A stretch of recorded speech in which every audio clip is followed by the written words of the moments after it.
Bonjour, bienvenue au jardin passager du parc de la Villette, un jardin écologique et pédagogique qui permet de retrouver le sens de la nature. On va parler des purins et notamment du purin d'ortie.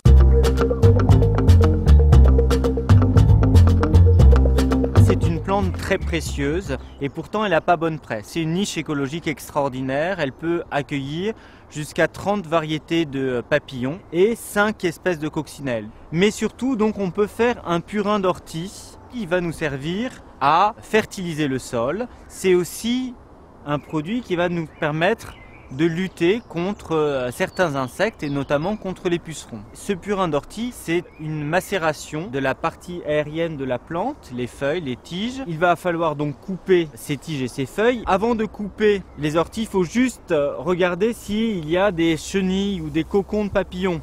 Et du coup, comme c'est le cas ici, préserver les feuilles qui sont déjà habitées pour pouvoir avoir les papillons par la suite. Il faut couper les orties avant qu'elles montent en graines.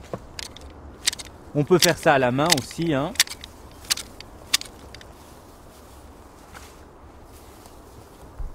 Laisser macérer avec de l'eau dans un rapport de 1 à 10. 1 kg de feuilles pour 10 litres d'eau. Donc de préférence de l'eau de source ou de l'eau de pluie. On va bien immerger toutes les parties.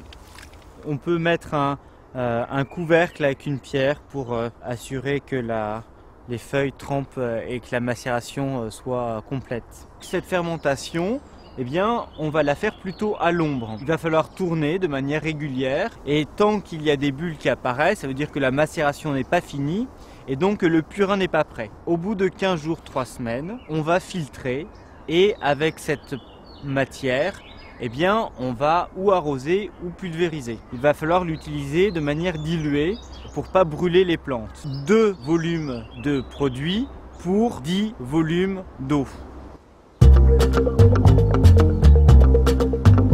Alors les plantes ont besoin d'azote, on peut apporter cet azote avec le purin d'ortie, mais ils ont aussi besoin de potasse et pour ça, eh bien, un purin à réaliser avec la consoude, cette plante qu'on appelle aussi le Symphytum officinal ou la langue de vache aussi parce que les feuilles sont un petit peu râpeuses. La consoude donc est très bonne pour favoriser l'activité microbienne d'un sol, renforcer les plantes et favoriser donc la production de beaux fruits, notamment les petits arbres fruitiers, les petits fruitiers rouges, les cerisiers, les fraisiers, les groseilles, mais aussi toutes les solanacées, donc les tomates. Alors une autre plante utile pour faire un purin, la rhubarbe qu'on mange en tarte, on mange le pétiole mais on ne sait jamais quoi faire des feuilles. Alors avec les feuilles, eh bien, on fait un très bon purin pour repousser les insectes, notamment donc, les pucerons. Voilà donc la rhubarbe à utiliser donc en purin, très précieux pour le jardinier. Le purin d'ortie, on peut l'utiliser de manière efficace pendant plusieurs mois s'il était bien filtré. Donc bien filtré avec un linge assez fin. Là, on peut s'amuser à le mettre en bouteille, et là une version très chic, ou le conserver donc dans son bidon, bien au frais.